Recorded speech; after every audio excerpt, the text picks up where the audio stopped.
Welcome back to the Nest, everybody. I'm Jake Beckham, joined by Cooper Hunt, and behind the camera we got Brady Jennings with us. How we doing? Thursday afternoon is per usual now. Our little schedule we got going. How we doing? We got Thursday Night Football tonight. Thursday Night Football, NFC West showdown. We got the injured Niners versus the Rams tonight. Yep. It's going to be a showdown of centuries. How are you feeling as an NFC West guy? NFC West guy. You know, unfortunately, we were talking last week when we were watching the games. I'm sitting there going, I really hope that both these guys lose.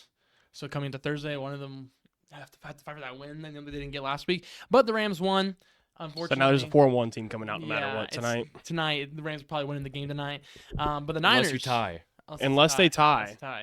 We did have that. Yeah, we did have that. But, yeah, no, it does put a smile on my face to see that the Niners will be losing 2 weeks in a row. But Oh, we're getting confident. Hey, you don't know about Mac Jones, though. yeah.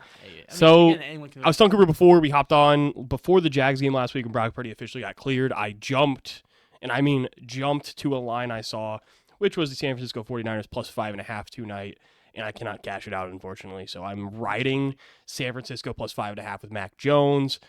And some other bets I got Jake Tonjes. What you know about it? First touchdown. Oh. Plus 1860, may say. Almost at 860. And then the actual bets I rolled with was the under 44.5 and Devontae Adams over on receptions and yards. Mm-hmm. Those are my bets for tonight. I'm officially picking the Los Angeles Rams, of course. But those are my bets. I will not be touching anything else. Yeah, I have the Rams winning tonight. Pretty easy decision. I think they're going to come out of the win, but, you know, again, Primetime divisional game. Primetime visual game. You never know. Magic with the Niners. You never know. Top 3 fantasies for this game. Really easy. You got the wide receiver number 1. And you also have McCaffrey in there. He's Puka. leading crazy with receiving yards this year as a running back.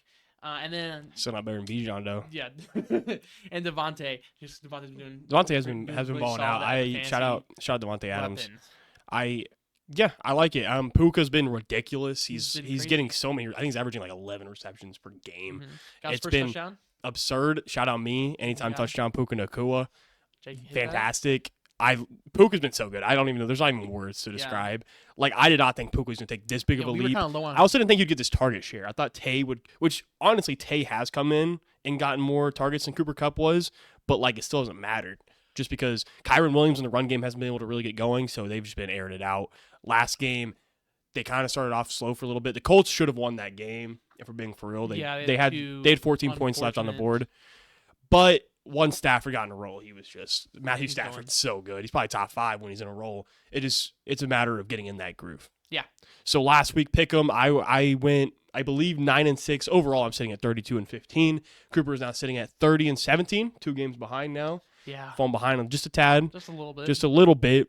But going into this week, other than Thursday Night Football, we will start off at 8:30 this week in London. I said London last week. It was Dublin, Ireland. This week's My bad. London, though, right?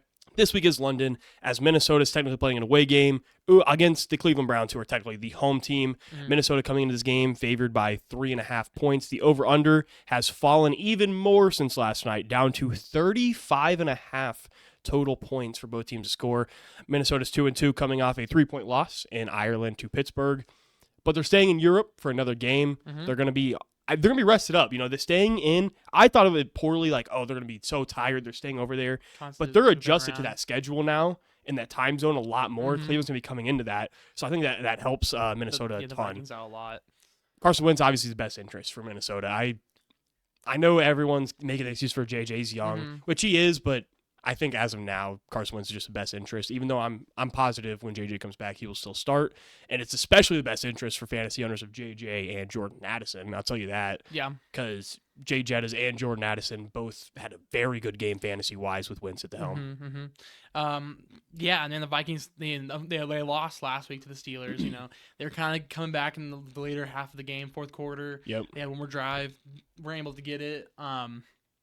But yeah, like you said, since they're already kind of used to that time zone and being in Europe, yeah, I feel like it's gonna it gives an advantage to Minnesota that they did not need either, but they will have over the 1-3 Cleveland Browns, who are coming off a 24-point loss to Detroit.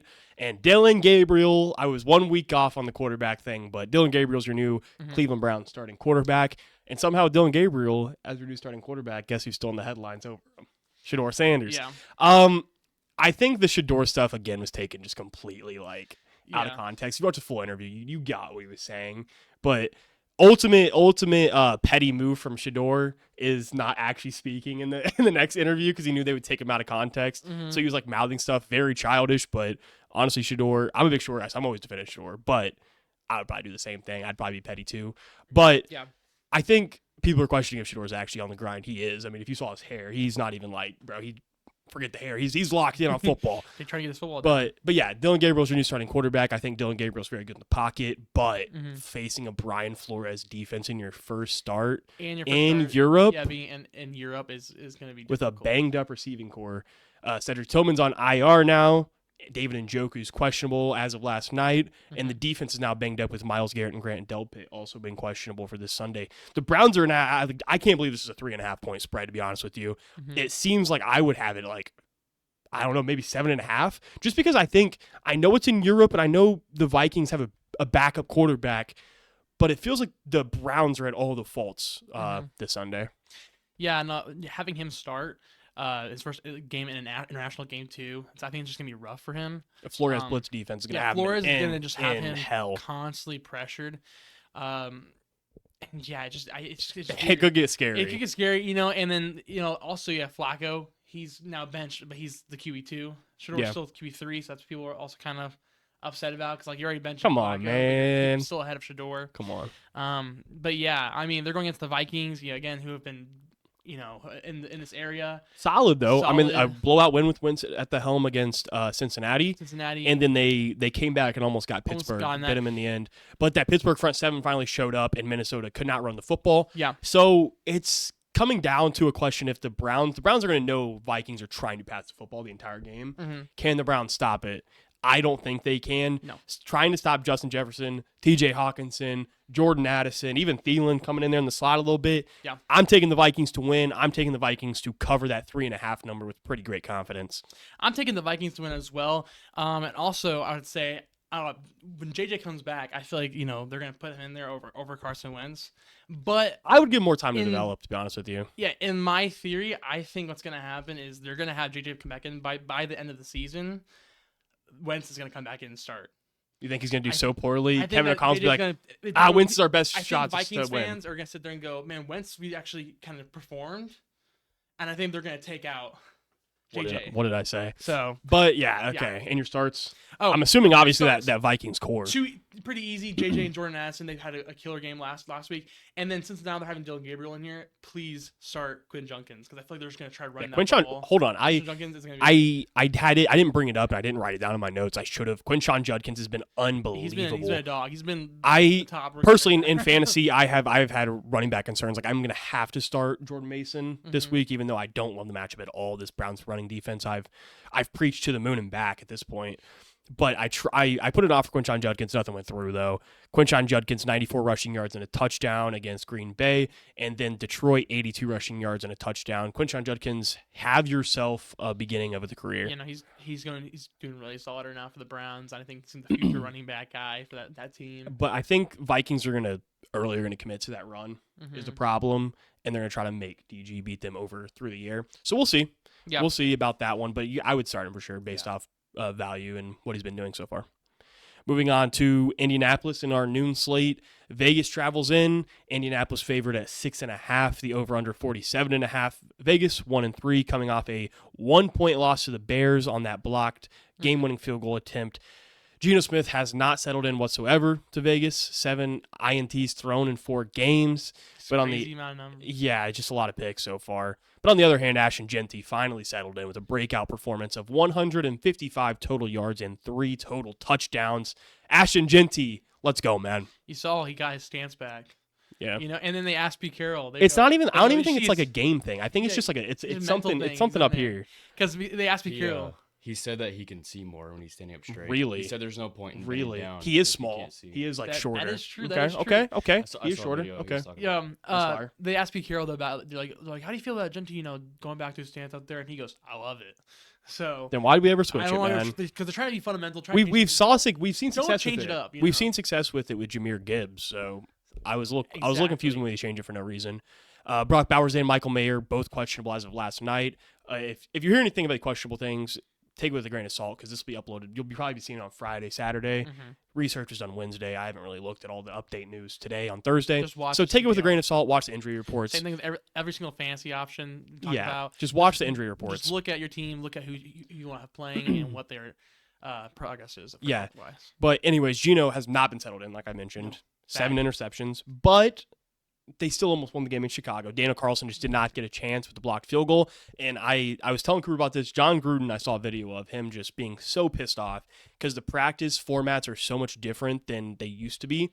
So we have teams not practicing special teams as much as we used to, teams not being as physical as we used to with like protocols and not wanting to get injured. But I've seen many coaches already say, in practices, we can't be as physical, but then they get in a game and they're getting hit. It's leading to more injuries potentially.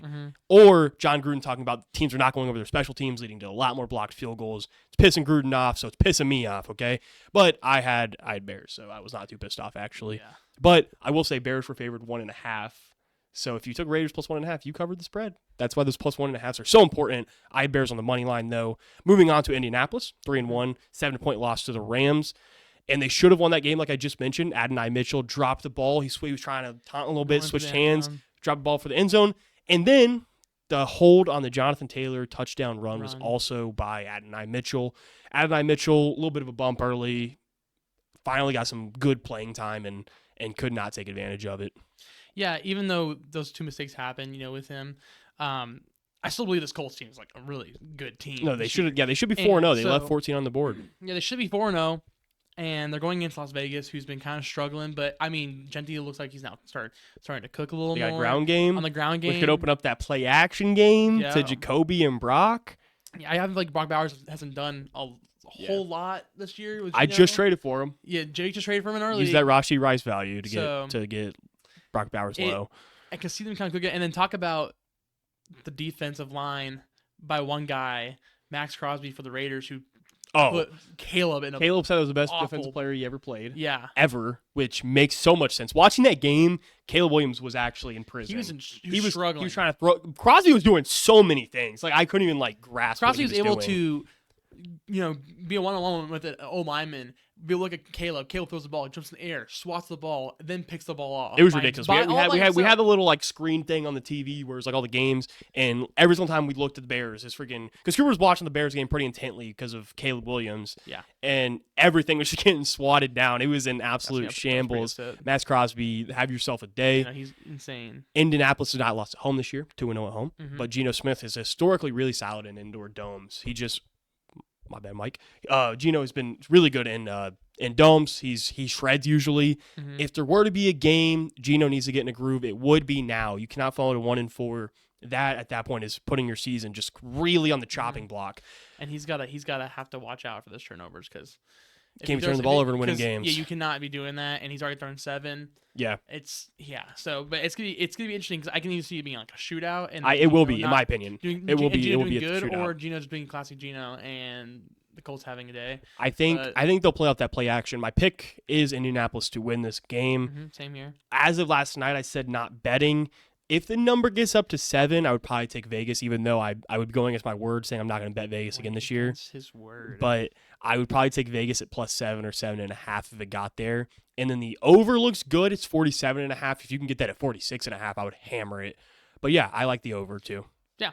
My top 3 for this week for that game, it's pretty easy. Genti's getting in his groove again, got back in stance. So again, you got to start him. JT, top 5, fantasy running back as of now.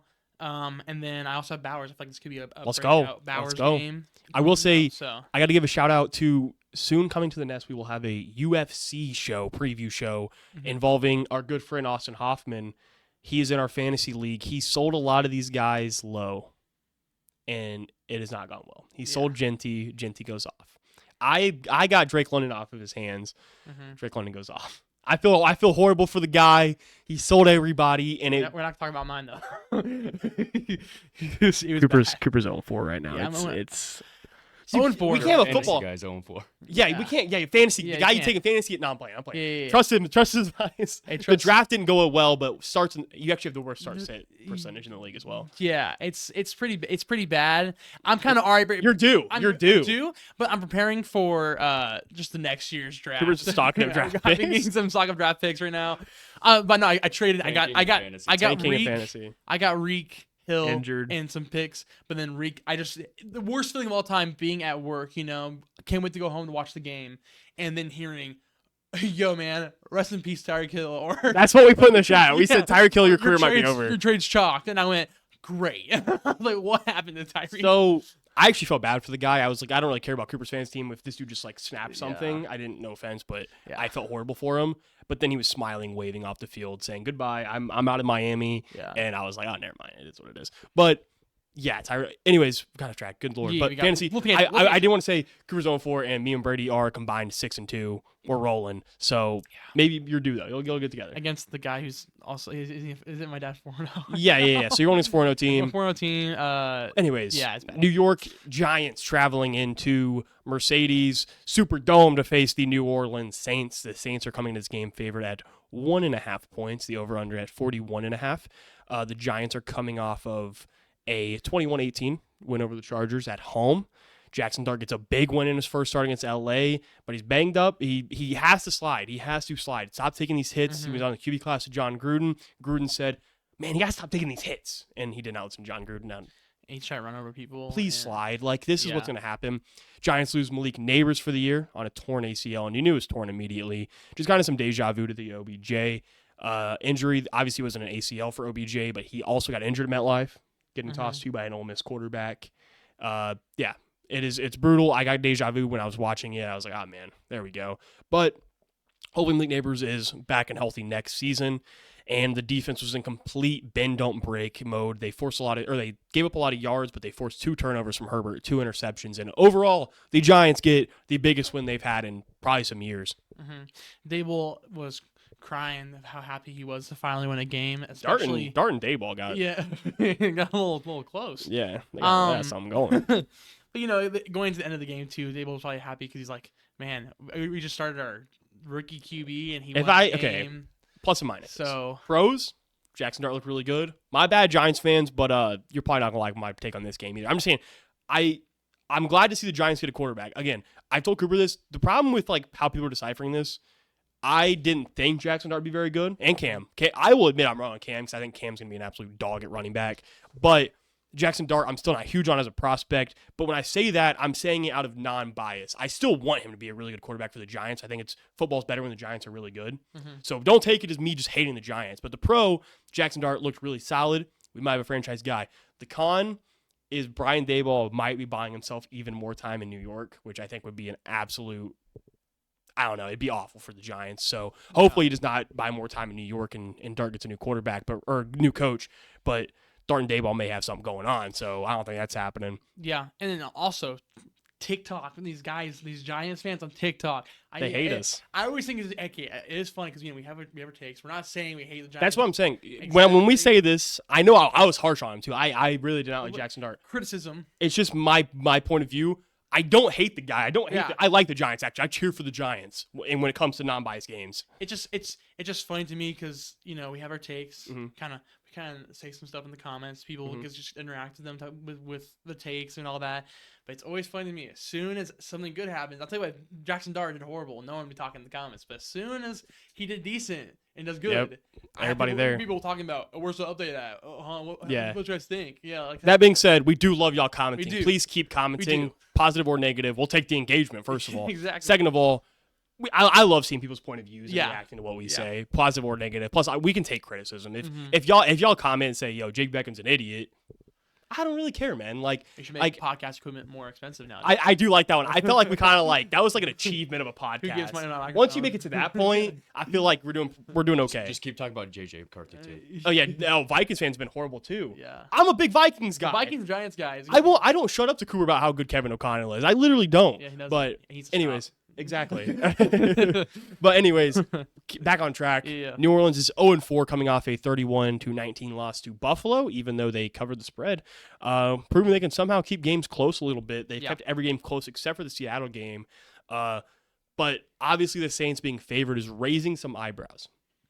Yeah, it's when you just peek interesting. at it. It's very interesting. A lot of what happened last week. Yeah, a lot of casual bettors are placing Giants money line or Giants plus 1.5. 60% of spread bets are on the Giants, while 62% of the money is on the Saints spread, which tells me the pros are on the Saints team at home. The pros are placing a lot of money on the Saints. The pros see that a lot of casuals will be placing the Giants parlay, or no, in a parlay. Jackson Dart looked good against the Chargers. Mm-hmm. Let me toss in my parlay Giants money line. And all these pros are seeing that, and they're going, Saints at home. These teams, whether you want to admit it or not, they just lost Neighbors, and his defense is filthy. Like, this defense is, really good for the Giants. But the Saints team at home, these are two very similar teams. They're neck and neck when you really get down to it. So are the Giants really that much better for everyone to be on the Giants? Pros say no. We're going to go Saints. So that being said, Saints are 7-3 in their last 10 against the Giants as well. Yeah. They've owned the Giants. I'm taking the Saints to win, Saints to cover. Giants fans will hate me more for that, but I just feel like this is a letdown spot. It feels like one of those games where everyone overreacts and then back down we come. Saints win and everyone's like, wait a minute, I thought we had our guy. Rookie quarterbacks are going to struggle. This could be one where Dart struggles possibly. Yeah, I'm going to be part of the casuals here. And Okay. I have the Giants winning just because I feel like, Going square here. kind of on the roll. And then Cam Scatterboot, he's kind of like lethal, for them. Yeah. And I feel like against that Saints defense, I don't trust their weapons. I think if Saints stop the run, Giants are in for a long day. I think like 41.5 is a good line. This will be low scoring, I would say. But I like Spencer. Spencer Rattler's been playing good football. He has been playing pretty good. Which I'm kind of happy to see a little bit, even though I can't stand the Saints. But like that O-line is kind of. I kind of like seeing Spencer Rattler. The O-line is horrible. Awful. Olave's starting to get in a groove though. Kamara's always sneaky, producing, so that helps. Top three fantasy wise though, Scatterbo on there. We have a person in our league too who's a big fan of Dart. So Dart, see how he does because he has got that rushing upside. He does have rushing upside at fantasy for the QB. And then this is more like experimental. Don't really, if you can't, I have to start either Slayton or Wandale. Just see who's the target. Wandale on the receiving core. I will say a sneaky play is if you don't have a tight end, start Theo Johnson. They like Theo Johnson a lot when it comes down to the red zone, and losing Neighbors does a lot to that. Yeah. But yeah, I think at some point, I've been seeing it all over TikTok. At some point, we got to start hitting the Sexy Dexy, though. Yeah. It's getting popular. So I will say if the Giants win, we got to hit the Sexy Dexy next week. Okay. Sexy Dexy next week if the Giants win. If they lose to the Saints, you guys do not deserve a Sexy Dexy celebration. No, you don't. Moving on to another casual versus pros play. We got the Dallas Cowboys traveling into MetLife. Dallas favored at 2.5. Over under at 47.5. Dallas is 1-2 and 1. Coming off a 40-40 tie with Green Bay. So we'll start off with the positive because I love him. I do. Dak Prescott is diffy. Dak Prescott's that dude. He was 319 passing, 4 total touchdowns on Sunday Night Football against a very good defense. On the flip side, the Cowboys defense will still cost them so many games this year. It's going to be, this reminds me, unfortunately, of Matt Ryan for a little bit. Matt Ryan played such good football, but had a horrible defense and just had to try to go win games on his own. So Matt Ryan and Julio reminds me of like Dak and when they have CD. But obviously they're missing CD, but they proved that they could move the ball without CD, which was really like a big step to score 40 without CD Lamb. As I got a haircut today in the barbershop, one of the games they had the Cowboys-Eagles game on from week 1, and I was kind of just like watching kind of like on and off. The offense has come very far from week 1. I will say that. I know it's week 5 now, but the Dallas offense has come a pretty solid way in my opinion. Yeah, no, Dak's been pretty. Whoa. English is hard. Dak's been pretty good so far. You got two remaining. Last week he did. He showed that he's like an elite QB. Yeah. But like overall, it was a great game. It was a little frustrating ending in a tie after all that time. It was really frustrating. The football fan, everybody was like, everyone just want to see a loser and a winner. Like we had Green Bay minus 6.5. It was cooked after the coin toss in overtime. Yeah. But see, and that was our fault. Over like 80% of people were on Green Bay minus 6.5. So that was us for falling in that trap. I didn't think, with the Packers defense, yeah, I think that Dak. And it happens. It happens. So yeah, and then hey, Green Bay still hasn't lost in AT&T Stadium. Still haven't lost. That is true. That is Yeah, true. Cowboys fans can still suck my balls. I'm gonna live by that. It was funny Well, seeing actually, Cowboys fans and Packers still fans undefeated. like Yeah, they were kind of clash over, but they came Yeah. together for one major cause, which was ties. Yeah. And they also talked about too in the press conference too, Dak and all that. They're I like, saw how'd you- somebody say something. How'd you feel about Parsons getting that sack on you? And he goes, Oh. it wasn't a sack. It wasn't. He goes, they're just giving me for the story. They're giving it to you guys. Yeah, it wasn't a sack. And that's what he's saying. I was like, Micah was cracking up. I like that Micah took it lightly. Like Micah was like, "Hey, you lucky you came out to play today because we was coming to get you if you didn't." But did you see what somebody said to Dak Prescott no, I didn't. when he was walking in after the? Did you see it when he's walking after the game? Someone goes, "Does a tie kind of feel like kissing your sister?" Oh, And Dak goes, "Good thing I don't got a sister."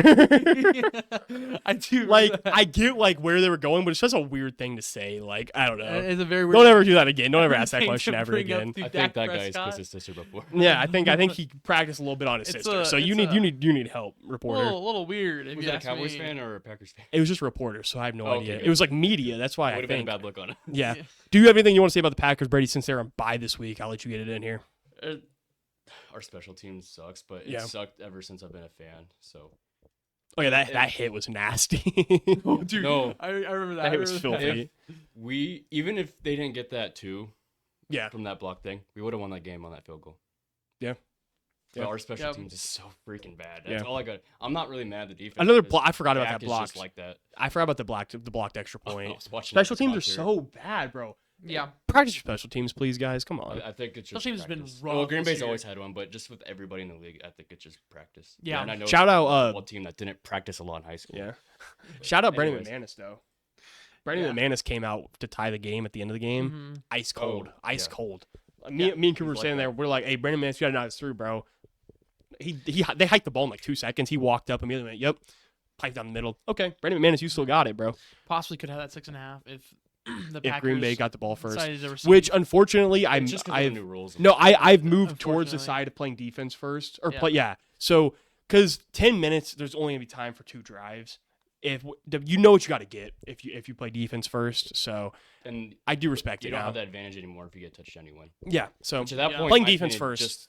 Just get rid of ties. I think. Well, I mean, I don't know why we have adopted college rules. I was like, they should just do the college rule, right? Where it's like, Obviously, NFL. You college you, game so hype. isn't yeah, it? Isn't it's it like legit. There's been so many overtime games in it's like college you- this year. Where do you get put on and you just keep going? 25 is college. I think they would have to do more, like probably the 50 in the NFL, in my opinion. I don't think you can start NFL teams at the 25, but I think if you start at the 50, or you can start from your own 25. I mean, just if it I'm comes okay down with to pickup it, still. if it Just- comes down to it, I think if when time runs out at the end of the day, just alternate 2-point conversions. Yeah, that's Whoever what- can't match it, that's what it Whoever is. can't win. I would just keep the current format, and if it runs out like it did in Dallas and Green Bay, you alternate 2 points. Because imagine the hype of Dallas Green Bay alternating 2 points. and sitting there and just constantly going, That'd been going, so going good. until It'd someone been so doesn't get good. it. Kenny Clark and Michael Parsons. Yeah. they're- Kenny Clark looked pretty solid too, by the way. Yeah. Shout out Kenny Clark. No, he he's had he no, I he know looked he's a dog. He yeah, even he said- looked he even good. said He he was very goes- he goes- vengeful, He was talking about he's like everyone said that was basically just the thing that they wanted to throw away, which is very true.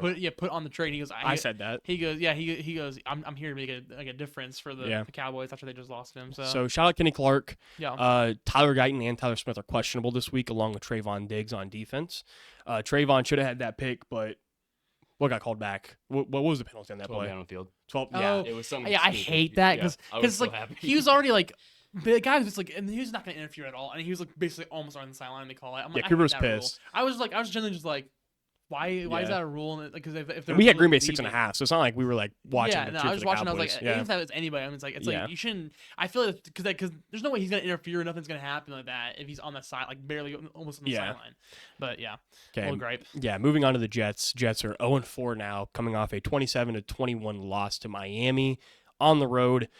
The Jets are going to have to get Fields and Brees rolling early on the ground against this defense that's allowing 120 rushing yards per game and has given up 6 total rushing touchdowns in Dallas. So they're going to have to play that option game they love. The Jets will. Mhm. Jets need to win so badly to save the season a little bit. Like I said, it's casual versus pros. Casuals are liking this Dallas team. They just looked, After they that- just that tied with game. Green Bay on prime time. Probably definitely most watched game of Sunday in the prime time slot.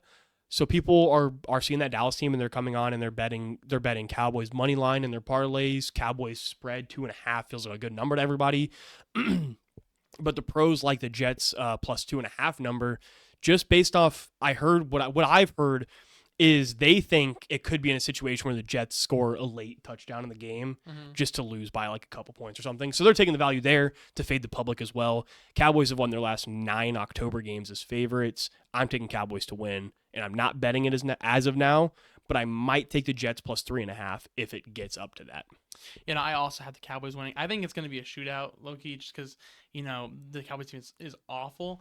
But again, the rushing and all that the Jets have an offense. I think if the Jets can get the ground game going, yeah. like that Justin Fields run and Monday Night Football was ridiculous. Exactly. It was like so I bet Justin Fields anytime touchdown, and I said this is such a lock. Cooper had been griping about the bets all week. I sent Cooper money. Not very much, but I sent you $10. I sent Cooper a little $10. I said bet Justin Fields anytime touchdown. He did it. It hit. It did hit. I was so confident. Justin Fields breaks off a 47-yard rushing touchdown on 4th and 1. Justin Fields, I love you. But yeah, I feel like I owed Cooper after some of the bets I gave him did not hit. So I sent him 10. Unfortunately, Sunday night, there's an unfortunate circumstance of Vance with the parlay. Oh yeah. So I took Green Bay 6.5 on its own, and it did not hit, which happens. Cooper doesn't bet like unit sizes like I do. I track. I do a lot of like most of my bets. Like if you go through my catalog right now, it's all singles. Right now, and there's a couple like Hail Mary like $5 or $10 parlays on college football slates or NFL slates. But other than that, I do straights. And then we're talking about like a small parlay. We did Tucker Kraft over receptions 4.5 at plus odds. We hit that. Big Ferg to go over 6.5. 6.5, and he hit that. He hit that. All Cooper needed, he parlayed that with Packer 6.5. So I did those two on its own in a 2-leg parlay. So that hit for me, and I was very happy. But on the flip end, Cooper put Green Bay on that parlay. So he got the 2 tight end lines. I was confident that Green Bay was going to win by which I told him I was not putting that on the parlay personally, but it ended up happening. We had, in one of the most unfortunate things in my brain that we got carried away with, is I told Cooper, I go, Dak Prescott's rushing a touchdown in tonight. Oh, he's gonna be my God. He's gonna get harassed, and he's gonna sneak one in there. We were sitting there thinking about, and we bet Dak Prescott first touchdown. Because it was like $5 for like 100 or something like that. No, it was hold on, crazy. And so we're like, oh, it's gonna happen. And of course, Dobbs scores a touchdown. We're like, dude, Jake is the restroom. I'm sitting there. I look at the screen. Dak goes on a rush touchdown. We're like, are we so? We should have just done anytime touchdown. We should have done anytime touchdown. If we did anytime touchdown, Dak odds would have still been very, very good. Yeah. We got carried away with the old first touchdown because I had first touchdowns on many people and none of them hit because Romeo Dobbs wanted to go for 3 touchdowns on Sunday. Yeah. Shout out Romeo Dobbs though. He's our wide receiver 1, by the way. Shout out Romeo. Yeah, he's good. But yeah, Dak. Yeah, it was plus 25-35. So. Yeah, I had $6 on it, and it would have paid like $160. Yeah, that's what's like. So it was a Hail Mary up there, but it did not hit. We should have done anytime touchdown and like increased the unit a little bit, and that still would have been very good because it's probably like plus 700 if I had to guess, which is very good odds for an anytime touchdown. Yeah, but for the game fantasy wise, I put on Garrett Wilson. Javonte Williams, he's been a dog. I guess we're waiting for the fall off. It's not happened yet. Yeah, for him, and then again, I guess Pickens, he's a good option. Just wide receiver 1, obviously. Wide receiver 1, CD's gone, and Ferguson too. Did you mention Ferguson? I don't have Ferguson. PPR Ferguson, definitely start Jake Ferguson. He's like, I think tight end number 1 right now. Yeah, he's a reception monster. So, yeah, he's always open. Green Bay's offense and the Cowboys' offense remind me of each other a lot for some reason. Yeah, because Kraft and then Ferguson. Without CD especially too. If y'all had a George Pickens, that'd be sick. But yeah. Yeah, it's kind of similar. Y'all got Josh Jacobs though, so it would have been Jane Reed, but that's true. Jaden Reed was off to a good start. You know when Christian Watson's coming back? Does anyone know? They said maybe November-ish, but they're very, very like. I forgot he kind of. Christian Watson's a dog when he's on the field. He's just never on the field. Yeah, he's never on the field. I just forgot about him. I was like, oh, yeah, I forgot he's. Yeah, Christian Watson. He's a he player. might be for the playoffs, but that'd be a nice little sneaky playoff. It's guy though. Day by day because. They just don't know because Watson did say on the stream he's been really trying to get on the field, but the trainers are like, no, that sucks, man. That sucks. Okay. It's 2 very good offenses that we saw. I was telling Cooper, I was sitting back, I go, we've had 2 very good Sunday night football games to start off the year. Like we're out of 4, obviously. We had the Buffalo-Baltimore game, Dallas Green Bay. What's the next one? I don't remember. It is this Sunday is Buffalo and New England. Yeah. Could be cool, could be horrible. We'll see how Drake May in New England pops out. And then we've had 2 bad ones, but the Atlanta one, I was having a good time because they blew out the Vikings. And then we had Chiefs Giants wasn't a good time. But we've had very good luck Sunday Night Football. Usually it's pretty bad luck. We'll see. Hopefully Drake May shows up. But moving on, Denver visiting Philadelphia. Philadelphia's -3.5 over under 43.5. Denver's 2-2 coming off a 28-3 win over Cincinnati. Broncos dominated the lackluster Bengals led by Jacob Browning. Didn't really move me in any direction, good or bad. It's kind of what I like. I don't know. That's just the Broncos team I've been knowing about to start the year. So, yeah, okay. The one positive, I will say, the ground game seems to have some solid traction through Dobbins and R.J. Harvey. I know a lot of people are pissed because R.J. Harvey did not get any, J.K. Dobbins did not get the red zone stuff after he'd get him down there, and R.J. Harvey got the red zone stuff. Yeah, we'll see. I think the ground game improved a lot, but overall, not much went positive or negative for me for Denver. I think it's one of those things. Just like you're going against the Bengals. Bengals defense is rough, And Jake Browning. And just Jake Browning. I know, horrible. Dude. Joe Burrow might be MVP, bro. Get Joe Burrow MVP right now. How bad this team is. Other than the wideouts, without Joe Burrow, this offensive line is actually ridiculously bad. And there's also we'll talk more. I guess I'll talk more about that when the Bengals comes and all that. Yeah. But Bo Nix, he did decent. It's just not like okay. So I will say, I saw this scrolling earlier.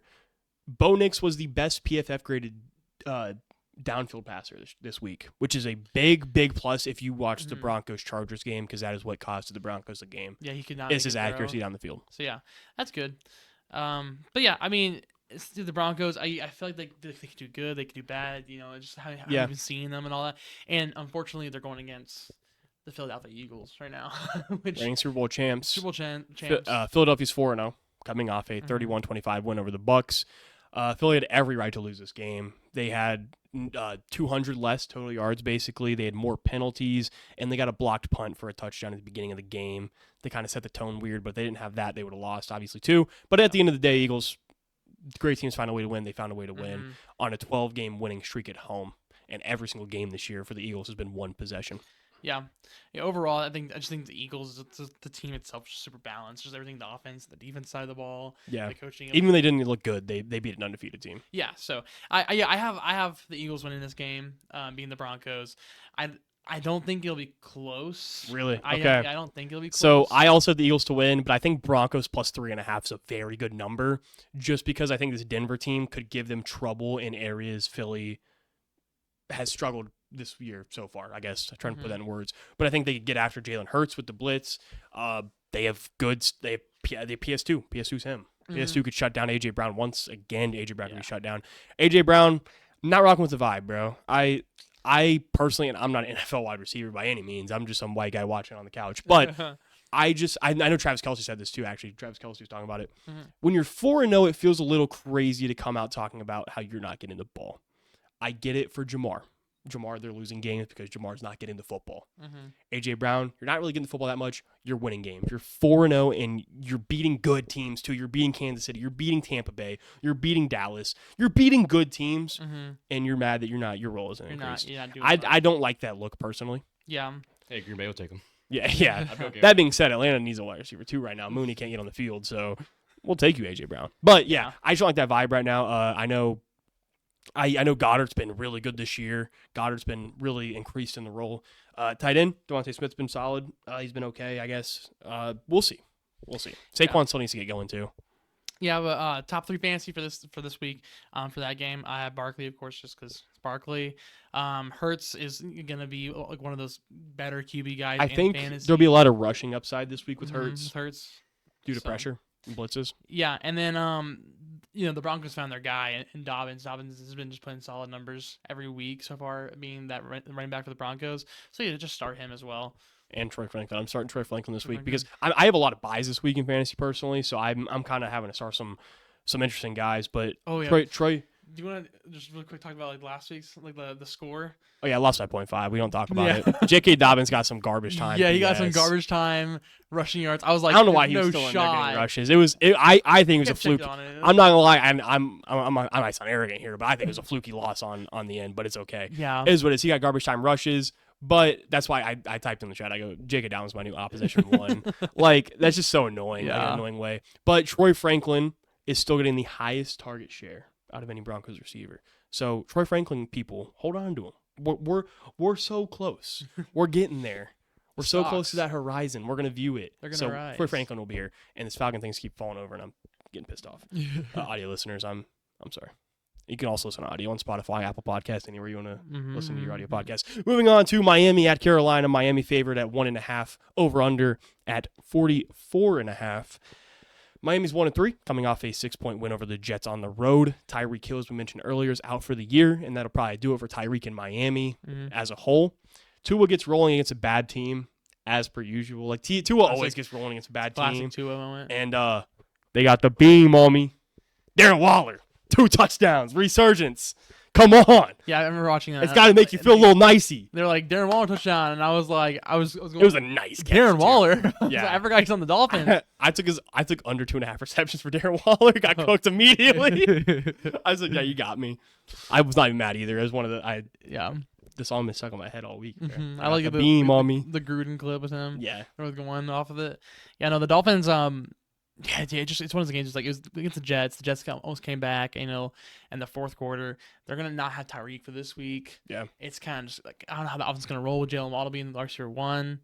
There's a lot of question marks. Achane, I still love a lot. I think Achane's been really good this year. He's been on the ground and reception wise, but luckily for them, They are going. they're against the Carolina Panthers, who proved the win over Atlanta was not here to stay. They're 1-3, coming off a 29-point loss to the Patriots. Yeah. Bryce Young is back to being like incredibly inaccurate. Like it's abysmal. I had to watch the tape just to make sure it was Bryce Young. I didn't want to come on here and be like, "Oh, Bryce Young, you're horrible," after he shredded us, because he always does. I couldn't come out here and do that. So I watched the tape, and he's so inaccurate that the last touchdown the Panthers had was Andy Dalton. It wasn't Bryce Young. They started off the game up 6-0 before being down 28-6.5. It flipped just like that. Most money's coming in on the Panthers though. A lot of the pros like the Panthers. The bet percentage for the spread also favors Panthers at 62%. People are liking the Panthers. I don't know. I don't know if it's casual or anything. I'm going Miami to win. I got Miami to cover 1.5. 2 is just really good historically against bad teams. Even I was gonna say, even with Tyreek Hill out, I just feel like I just trust the offense for the Miami more than the Panthers. Yeah, the only thing I do trust with Carolina, and I could see the vision with, is Dave Canellis. I like his concepts a ton more than I do Mike McDaniel. So I will have the advantage there, but I just trust Miami a lot more. I trust Tua a lot more than Bryce Young. We'll see. This is not a game I'll be like putting heavy money on, or this won't be a game I'll be paying heavy attention to either. So I don't know. Yeah, and I talked about last week too. I was talking about the Patriots, and I said, against the Panthers, it's a weird game and all that. They're really a team that doesn't they've been competing but not know how to close out a game. Well, they went against the Panthers and they closed out the game pretty fast. Could be the one. Could be the one that gets them rolling. Yeah, it could get them rolling. Could be the one. But yeah, no, I have the Dolphins winning this game. Just top 3. Chuba Hubbard. He said questionable. If he plays or not, I don't know what the fully. I'm assuming he will. I assume he does. Will so play him, and then Waddle, of course, is wide receiver 1, and then Achane, they're gonna run the ball. Of course, they're running the ball, and then Achane out there. So yeah. Moving on to another game that has become one that's not too fun that people are going to want to be tuning into. It will be the 1-3 Houston Texans visiting Baltimore. Houston's now favored at 2.5 in this game, over under 40.5. Houston coming off that 26-0 win over the Titans. I was off on the plus 7.5 on the Titans. Didn't think the Titans were completely that bad. They were. But CJ Stroud finds his stride a little bit against the winless Titans. But an ugly game overall. There was the Titans turnover and whatnot. Texans defense got to pick on a league worst Titans offense and get to face a Cooper Rush led team this week.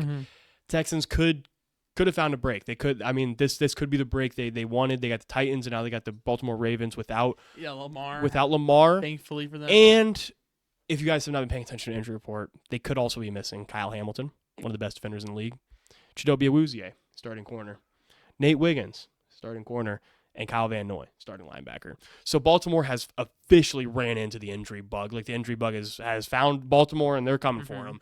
It's not looking good for Baltimore after their 17-point loss to Kansas City. Texans only allowing 13 points per game, but they're allowing 100-plus rushing yards per game against Derrick Henry this week. Yeah. I think they're just going to try to make Cooper Rush throw the ball. I think they're going to commit a bunch of guys in the box, make sure Derrick Henry's not getting past them. We'll see how it goes.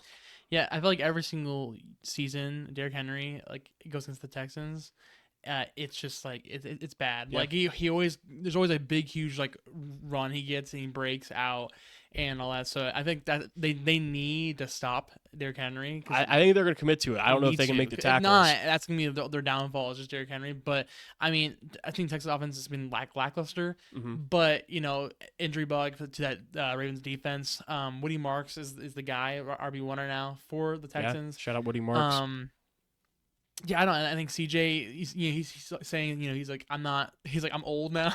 He said about it, and it's like, I was like, okay, but like, you got to get together, CJ. I do love you, CJ. I think you're a great dude, but you gotta shape this up a little bit. Yeah, overall, I have the Texans winning this game. I feel like it's just gonna be. I also have the Texans winning, and one of my ticket-worthy top 3 bets of the week. I have Texans money line on the road at Baltimore. I faded them last week in one of my top 3 bets. I'm going with them in one of my top 3 bets this week. Mm-hmm. Just fading the fact that Baltimore has so many injuries, and this Houston team is struggling, but it's a very talented team at the end of the day. Mm-hmm. Yeah, and my top 3 fantasy players for this game, Derrick Henry, again, because against the Texans. Texans always somehow let something up. And then I also have Woody Marks for the Texans offense. And then I also have Nico Collins as well. Okay. Moving on to our 3 o'clock slate, I believe it will be in Arizona as Tennessee travels in. Arizona favored at 7.5 over under 41.5. Mm-hmm. Tennessee's coming in 0-4, coming off that loss just mentioned to Houston by 26 points. Offense is a complete lost cause with minimal talent surrounding Cam Ward. This is not a Cam Ward problem. Mm-hmm. I keep seeing posts about Cam Ward is historically the worst in this stat or this stat or this stat. This team is horrible around him. It's so bad. Talking about it in a press conference. Uh-huh. He goes, yeah, he said it best. I'm not going to say exactly what he said. You can look it up, guys. Yeah, it's true. It's just, and Cam Ward's taking responsibility, and he shouldn't at the end of the day. But good for him. Yeah, Brian Callahan's a horrible coach. He's a major downgrade from Mike Vrabel at the end of the day. The receiving core is old. The offensive line sucks. Tony Pollard has no explosiveness.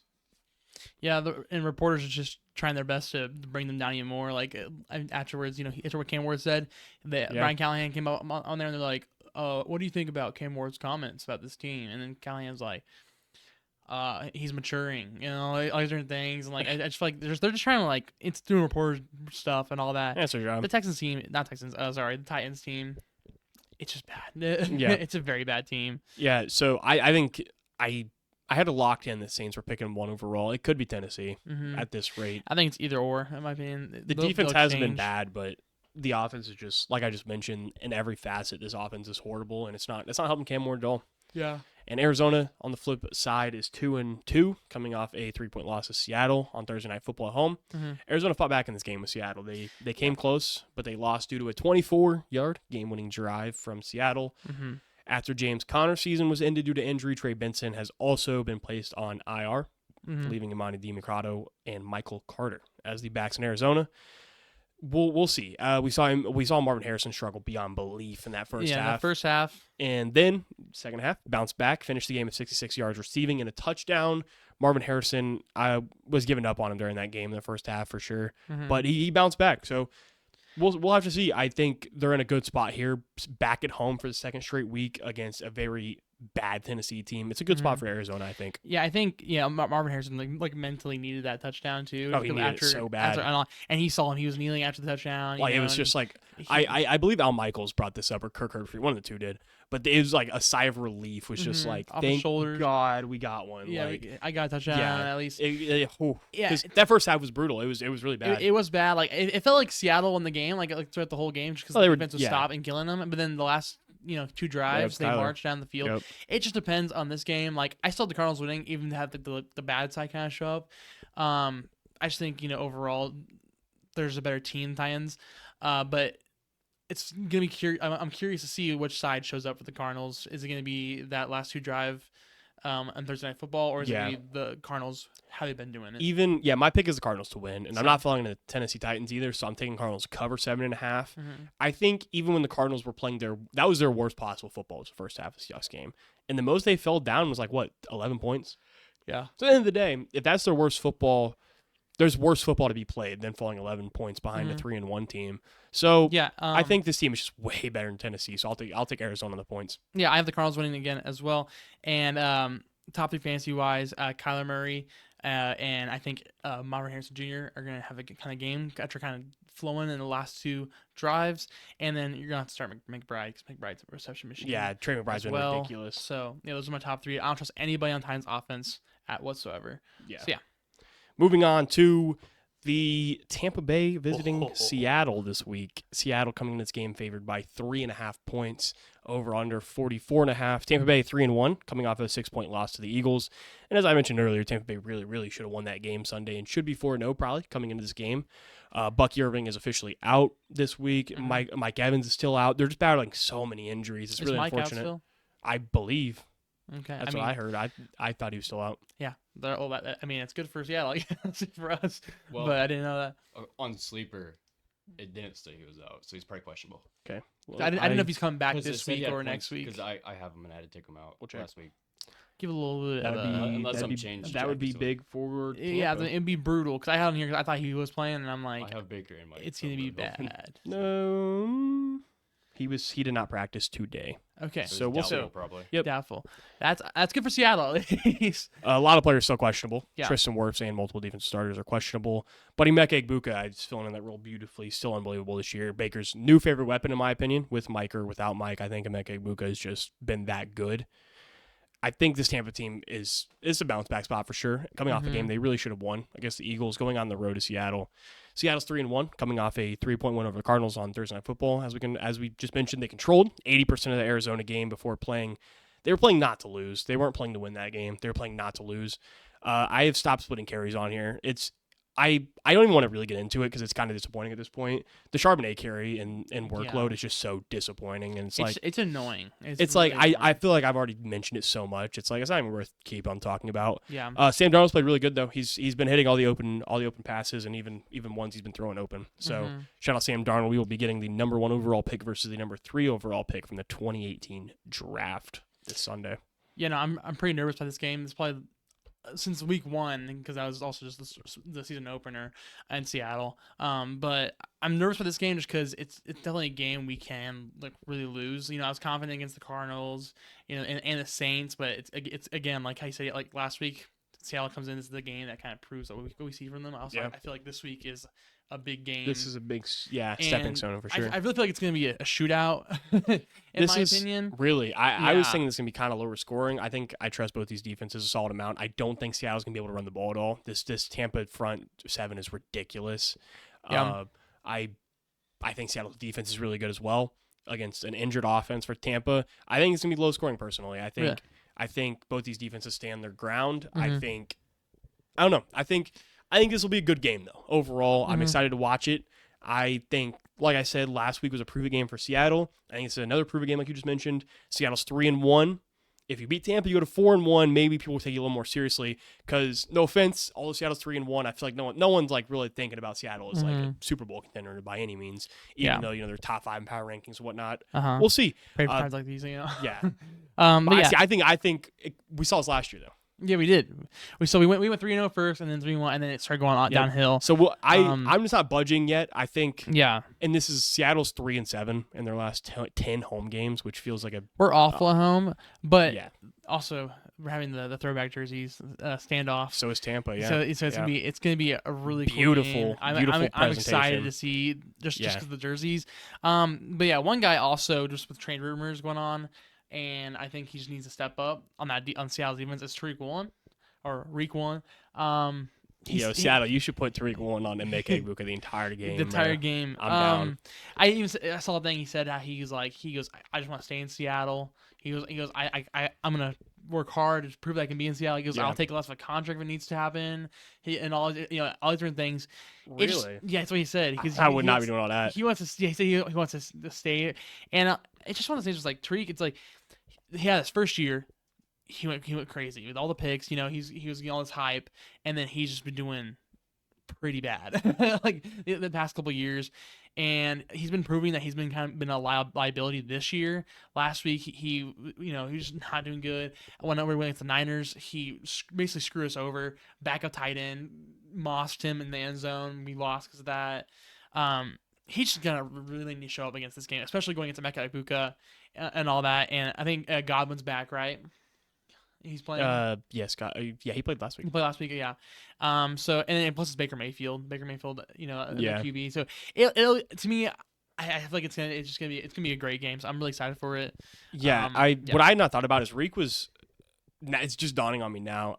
Reek has obviously been not good, but when he played good, it was when Pete Carroll was there, and so he played really well with Pete Carroll. That's who drafted him, obviously. Mhm. Ever since Mike McDonald came in, he's been playing horrible. I think it's the system. That's what I'm saying. It could be a system thing.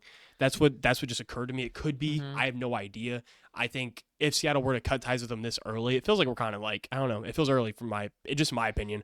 I think if they do it now, they could possibly see him go somewhere else and play well, and they'd be kicking themselves for it. Yeah. We'll see. I also didn't know Reek Woolen had a nickname of Reek the Freak, which is a tough, tough nickname. But, I like that. but yeah, it's fire. I unfortunately, Koopy, have Tampa Bay to win this game in Yeah. a bounce back spot and to cover plus 3.5. I think it's a big spread, and I know Vegas uses home as point system, Mhm. but Seattle's been really bad at home. I'm going to take Tampa in a bounce back spot more than likely. I can't bet against my own team. Yep. So, but I'm This in is- Seattle. This is more of a instead of a Tampa versus Seattle thing. This is more of a Baker versus Sam Darnold thing. Mhm. I think Baker's a lot better in their same draft class. I defended him against Sam Darnold for a while, Yeah. so I will be taking Baker in that game. Yeah. My top three fantasy is I said Bucks for Senior Room. I just feel like one of the two is gonna have a good game, especially if how Reek's been playing so far. Jason, he's been playing He's been a maniac this year. a maniac especially for fantasy wise as well, receptions and just yards. And yeah, I mean I have K9, but how the split carries are going and that Tampa D line, it's a little worried. I Yeah. have to start him, but Yeah, I it's wouldn't. one of those things. Yep. Detroit coming into Cincinnati for our next game will be a 3:25 game. I think they were obviously planning for this being Burrow versus the Lions, but Yeah. it is what it is. Lions are now 10.5-point favorites on the road. Over under 49.5. Detroit 3-1, coming off a 24-point win over the Browns. Detroit had no trouble getting the team back together after that week 1 loss. I mean, 3 in a row, just like that. They just been after all those classic concerns. selves the whole time. Amon-Ra has been ridiculous this year. Mhm. 307 receiving yards and 6 touchdowns to begin the year. Aiden Hutchinson has 4 sacks this year. Detroit's rolling. They're rolling. This is not the team that Cincinnati wanted to see here Yeah. after back-to-back blowout losses. They're at home, 2-2. I think a quarterback has to be traded for if they want to be taken seriously. Yeah. The season's over if Jake Browning continues to quarterback this team the rest of the way. Jamar's starting to get upset, rightfully so. Mhm. No ground game either. Chase Brown and the O-line just can't get anything going while having a bad defense. This is a bunch of bad things for Cincinnati It's going south really, really quickly after a 2-0 start. Mhm. I think you got to trade you go all in and go Jameis Winston. You could just, hey, we're going to chuck it down to Jamar Chase. That's the ball we're going to play. I wouldn't hate it. You could go and you could pay us. You could get Kirk Cousins, and Kirk Cousins is a good enough quarterback. I think Kirk could do good things in Cincinnati. I don't know. We'll have to see. I heard Malik Willis is one too. Oh man. Oh man. See that feel like I like Malik Willis actually. I just think it's kind of like a weird one because I think he's not guaranteed to be good. I think you know what you're getting out of Jameis. You know what you're getting out of Kirk. You do not know what you're getting out of Malik Willis. Yeah, they also talk about Russ as well. I have Yeah, heard some things about Russ. that would make sense. A lot. he's more Anything's better veteran. than Jake Browning though. Like even Malik Willis. Anything. Jake Browning is so bad. It's not even like. But I feel like even also if you put in that offense, that O line has been awful as well, and I feel like it's gonna help. Yeah. It would make him struggle anyway you put in there. But it's still Jake Browning is awful. So Yeah, but you gotta get fire the ball out quick at least. that can actually do that. Jameis don't care about O line. My cousin sent me something this morning, and it was talking about how one of the teams with Jake Browning, one of the team's defense only rushed 3, and they sped past both tackles in a 3-man rush. Of course they did. Yeah. This O line, it's really bad, man. Yeah, I don't know. Detroit's my pick to win this game, obviously. It's gonna be a bloodbath. And one of my ticket-worthy top 3 bets of the week is Detroit minus 10.5, a number I would never touch ever. But this Lions offense is not getting stopped by Cincinnati. No. And Cincinnati probably won't be able to get the ball rolling. 10.5 feels. It's gonna be. I mean, I would probably take that to take this number at 14.5. I would probably keep going up and up and up. I don't care. Yeah. Detroit, ticket-worthy top 3 bet of the week, my second one. Yeah, no, I have basically I have the Lions winning. I think it's gonna be a bloodbath.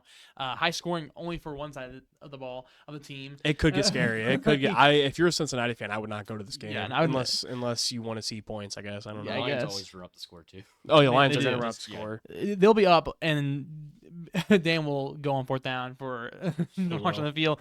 But yeah, I can save you the time if you want to. Start every Lions offensive player if you want to. top 3. I just said Lions offense. Yeah. That's Yeah. all I said. Nothing else. Jameer. Montgomery's a good anytime touchdown bet. Yeah, In his Montgomery. hometown of Cincinnati. Dave Montgomery's getting the ball in the end zone this Sunday, okay? Yeah. And Amon-Ra has 6 touchdowns this week, so I don't know if I'd have touched it, actually, because it feels like he's due not to have a touchdown, but they're going to have so many points. He may have 3. I don't know. Yeah, J-Mo's also a good one. crazy game. I think J-Mo and Montgomery score, so if you To be want honest, I can think all of them can score. low-key play of the week, freaking Montgomery anytime touchdown, Amon-Ra anytime touchdown, J-Mo anytime touchdown, Jameer Gibbs anytime touchdown. Parlay all 4 of them. That's probably insane odds, not going to lie. will probably go. Yeah. Yeah. Dan Campbell may have that own parlay himself, bro. I don't know at this Yeah. rate. Dan can actually go out there and score a touchdown, and maybe that could be a thing. Yeah, you put Dan Campbell back at tight end, he may score one. Yeah. Moving on to SoFi Stadium, our last 3 o'clock game. Washington Commanders traveling into LA. LA's favored at 2.5. Over/under sitting at 48.5. Washington is 2-2, coming off a 7-point loss to the Atlanta Falcons. Yeah. Returning Jaden Daniels this week, but Mhm. Terry and Debo both missed practice yesterday. Mhm. Not sure what happened today. This defense is really bad for Washington, giving up 250 passing and 108 rushing per game. So Jaden Daniels is going to have a lot to pick back up this week. I think he's going to have to take the team. I mean, they're going to have to figure something out against a team that just got, I think, an awakening against New York. They're 3-1. The Chargers are coming off a simply bad performance on the road for LA. I think even though they slipped up last week, it'll be good for this team. I think they need to slip up a little bit, and they'll take advantage of a team that's banged up in Washington and has a very bad defense. So I'm backing the Chargers. And Yeah. another one of my take-away top 3 bets. My final one, I'm taking Chargers minus 2.5 this week at home. Yeah, basically everything you said was like what I was thinking as well. Yeah. I mean, just Jane Daniels. I mean, he hasn't had that game yet where he's like just Jane Daniels last year. It could be, yeah. You could It could be you due could get a where takeover. He comes out here but, and maybe Debo and Terry don't play. yeah. Until I but, see it, I won't trust it. They're just a little more sloppy compared to like the Chargers and how they've been playing. You're this team won a Super Bowl, bro. Yeah, Washington. I You did. need a lot to shape up. I did, and they need to shape up. Same with the Ravens. Like I have both those. Like Oh, back, man, yeah, that's it's okay. bad. It's Yeah. bad. Going before the season, I was like, Jane Daniels. You know, they got another receiver. Everything was Yeah, good. I may have you Dan beat on Quinn that one, defense. not gonna lie. Yeah, you did. Ravens, all that. We'll see. Let's get through that. But We'll see. yeah, Chargers. I feel like you said, awakening. They're gonna come out Yeah. here, and I think they're gonna win some good clean football and all that. But yeah, my top 3 for fantasy for this game, I have Quinn Johnson on there because he's been an absolute dog. John Stain. Crazy. Hampton has been the past 2 weeks by There you go. himself without Najee. There you go. Has been him out there He's back. fantasy wise, and if Jane Daniels, start Jane Daniels because because I feel like this game too they're gonna lean more into his rushing. They could rushing upside with They're him. gonna have to. They're gonna have to have no receiving. So yeah, that's I will also take this time to talk about the Falcons a little bit since we were on a week 5 bye. Mhm. We played really good against Washington. I was proud of this team. The score on box score is a lot closer than the game was, in my opinion. Which I know sounds like bias, but Pitts, Bijan, and London scored for the first time ever all in one game. So that was a big plus. The offense got rolling. Zach Robinson moving down to the field apparently had like a big effect on this team. He was calling great plays all day. Penix was like the best quarterback of last week against the blitz. They were trying to blitz Penix. Penix wasn't having it. Yeah, Bijan, in my opinion, will be your Opoy this year. Bijan has been ridiculous. Like, even Algier had a really good game. Well, this Washington defense got terrorized by us. They did. And the score was a lot closer, in my opinion, than the game was. But, it is what it is. Marcus Mariota still looked okay. Debo got fed a little bit. But at the end of the day, very proud of this Falcons team. Jalen Walker was the second best defensive player last week on PFF. Shout out my guy. I'm really hopeful in this team. Xavier Watts got another pick. Xavier Watts, I love you. You got NFC Defensive Player of the Month last year to start the year. Let's go, man. Falcons are looking up. We got Buffalo next week, which I was not hopeful for. I've been talked into it. Hold on, real quick. I'll get into it a lot next week, but I think we're going to be in for a big upset pick next week. Because, biased or not, I will have to do it. Because the Bills run zone coverage around 75% of the time. I bet you can't guess who a top 3 receiver in the entire league is against zone coverage. Drake London. Drake London is the second highest receiving yards receiver against zone coverage. And if they decide to man up with us, Kyle Pitts is the highest receiving yards versus man coverage in the entire NFL, no matter what position. He has 90 receiving grade against man coverage this year. They can't cover Kyle Pitts one-on-one. So, that being said, I think we will be in for a very, very letdown spot, probably, honestly, in my brain. But I think we got it. I think we got it. But we'll see. Moving on, Sunday Night Football. We got New England going into Buffalo. Divisional matchup. Buffalo, 7.5-point favorites. Over under 48.5. New England is coming in this game at 500, 2-2, coming off that big win against the Panthers. Drake May's showing much improvement this season. 988 passing yards, 9 total touchdowns. The offense is starting to shape up with some of the receivers. Still looking for that ground game, still missing a little bit, but they're starting to find their groove a little bit. Yeah, no. Patriots, they actually did an insane game against Panthers. Panthers are also just awful team. But I was pretty happy for them because, like I said the other week, they can't close out games. They were able to close out that game. They felt confident. They went out there and they won that game. But going into the Bills is a different story for this week. Yeah, Bills 4-0 coming off that win against the Saints. Yeah, undefeated. Josh Allen's favorite to win MVP, which is down to like plus 100. Like, very confident in Josh Allen winning the MVP. Vegas is. I will say, if we're gonna find flaws, the Bills' opponents are a combined 2-14. Just saying. Obviously, the Ravens are better than 1-3, but those other 3 teams. They haven't played great teams at the end of the day. Yeah. Buffalo is obviously a very, very good team, and this doesn't make me think less of them for not playing good teams. They played the Jets, who were winless at the time, played the Dolphins, who were winless at the time, and played the Saints, who were winless at the time. They're running into a lot of teams that are winless. So now they go against the Patriots at home. The Patriots are a lot better than those teams, I think, even though the Patriots are not an elite team in the NFL. The Patriots are better than those. Yeah. I think this is a very, very possible coming out party for Drake May in Sunday Night Football, where most of fans will be watching this primetime game in Buffalo. This is the time for Drake May to really show everybody how good he is. If he has a bad performance, it's gonna be negative everywhere you go. Drake May isn't good. Drake May isn't good. Plays good. Everybody's gonna be on that Drake May train. So we will see. Overall, I'm taking Buffalo to win. I'm taking Patriots to cover plus 7.5. I have faith in Drake May. Yeah, it's gonna be one of those games for Drake May because I feel like there's a lot of people out there that don't watch Patriots games because they're kind of just watching their local games and all that, and it's gonna get the time to showcase. This is the time, divisional primetime. People are like, "Oh, I never realized how good Drake May was." We'll see. Patriots, or man, Drake May sucks. Well, Vrabel could have his guys together though. This is a Vrabel spot. I don't know if it's a hot take. I like Vrabel more than I like Sean McDermott personally. I don't even know. But yeah, I also have the Bills winning this game. Top 3, just kind of Bills offense. James Cook has been rolling on fantasy. Josh Allen, of course. And then Kincaid's actually been doing pretty solid, getting touchdowns. Yeah, Dalton Kincaid's been good for that offense. And then Drake May also, he's a top 5, top 10. I think QB right now in fantasy. Top 10 for sure. Top 10 for I'll sure. check. I don't know if top 5. He's been very good fantasy. But he's been rushing really upside is there. The rushing upside. They throw the ball a ton. So yeah, he's a very good QB number 4. Top 5. Yeah. It's not even okay. I will say it's not even like insane games. It's just consistency. Yeah. Like he had 15, 26, 19, 23. Nothing insane. Yeah, nothing insane, but it's good. But consistency is key. So yeah, those are my top 3, but also top 4, I guess. Okay. Moving into our final game of the week, I guess, not the day, the week, Monday Night Football. The 2-2 Kansas City Chiefs traveling in to Trevor Bank and Jacksonville, who are 3-1. KC is minus 3.5, over under 46.5. Kansas City's 2-2 coming off a rout of Baltimore with Lamar or without. It was gonna get ugly. Kansas City gets Xavier Worthy back, and Kansas City overall looked unbelievably back. This is why I said pump the brakes. This is a spot Kansas City's not losing here. Kansas City's going to get it together. I called it. I'm taking my victory lap here because I said Chiefs fans are panicking. People were saying, like I said, bro, people were saying Chiefs could miss the playoffs. It was getting ridiculous. It was getting bad. Mahomes gets one reliable receiver back. Like I told you last week, don't go too crazy on them because they're missing their top 2 receivers. They get one of them back. And they beat Baltimore by 17 points. And it could have been a lot worse if they ran that score up.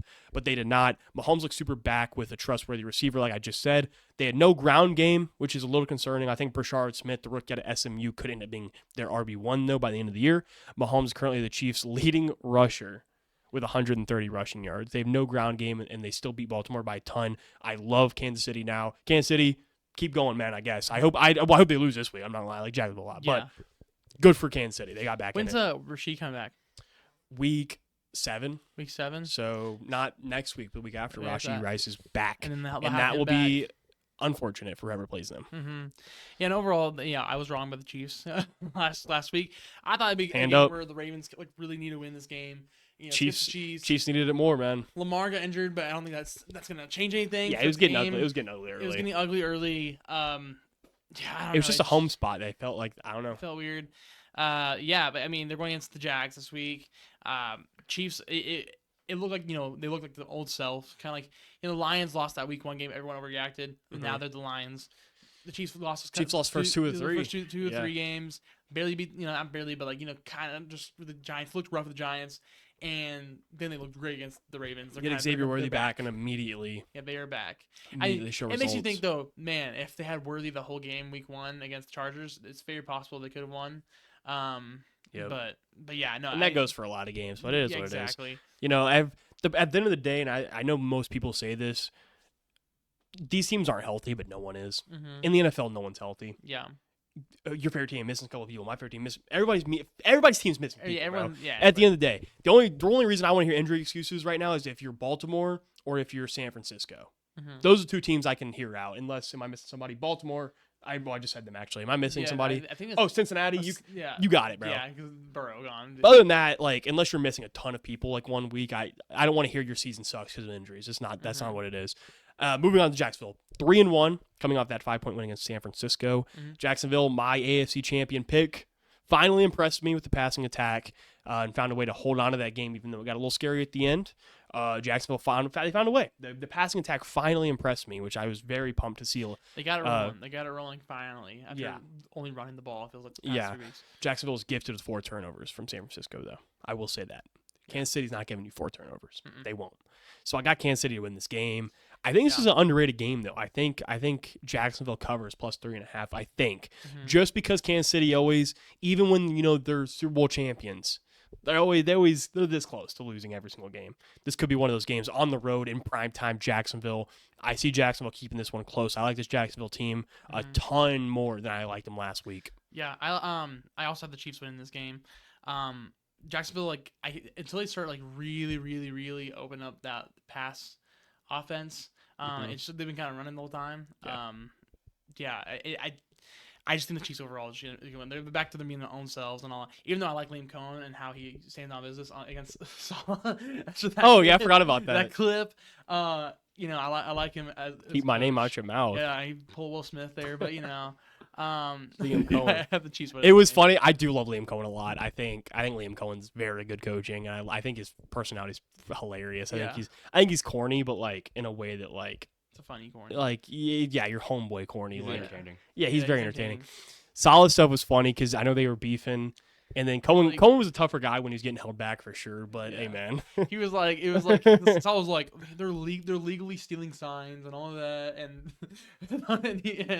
he was getting upset, and then he's Cohen like, got "Keep my name out your mouth." Yeah, illegally, I don't know. It's if you become legal. That's bullcrap. Yeah, exactly. Yeah. If you ain't cheating, you ain't trying, baby.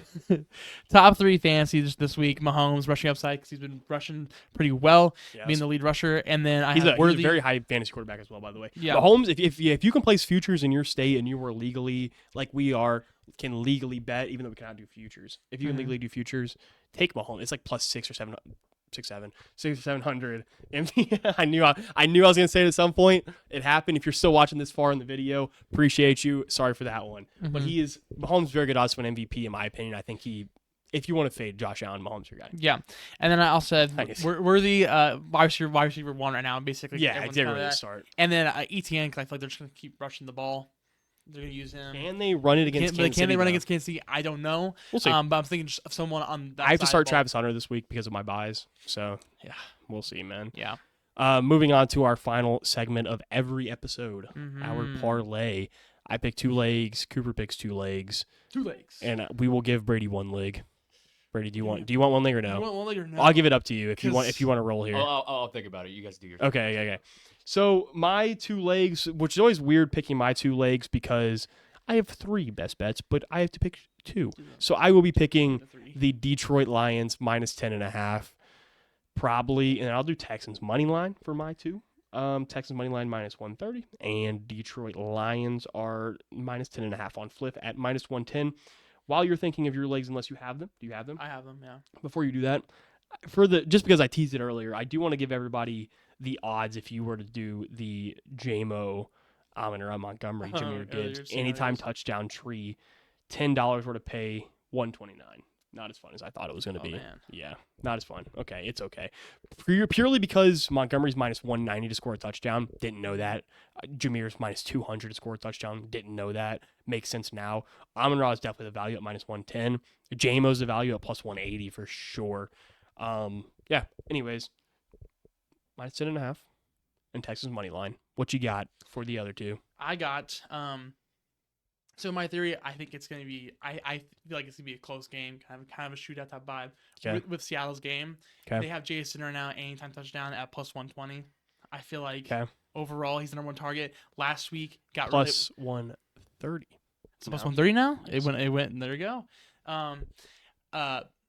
Last week he was getting really frustrated with the whole tight end set situation. I Oh think, man, Yeah. Again, that Forgot was about really that. frustrating type of deal. it was. I think this week they're like, all right, we're gonna go back to what we've been kind of doing. Yep. Throw the ball, air it out against this Tampa defense. I feel like it's good value. Also, if you're not want to give up Cooper Kupp plus 250, I'll probably just do it for the heck of it, why not? just because I want to be there when he finally scores. I want to be like, I told you so. He's gonna score a touchdown. Yeah. Even though it took me forever, but it is what it is. Yeah, and then this other one I'm really confident in. Okay.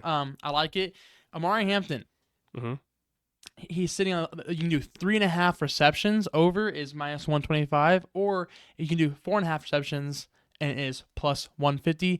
Last 2 weeks, he has not have Najee. He's gone. I think the week Najee's out, 6 receptions. Last week got 5 receptions. He's hit it both times. He's been by himself. And I'm going to take oh my. Ooh. Ooh. I'm going to take an executive call here. We're doing 4.5.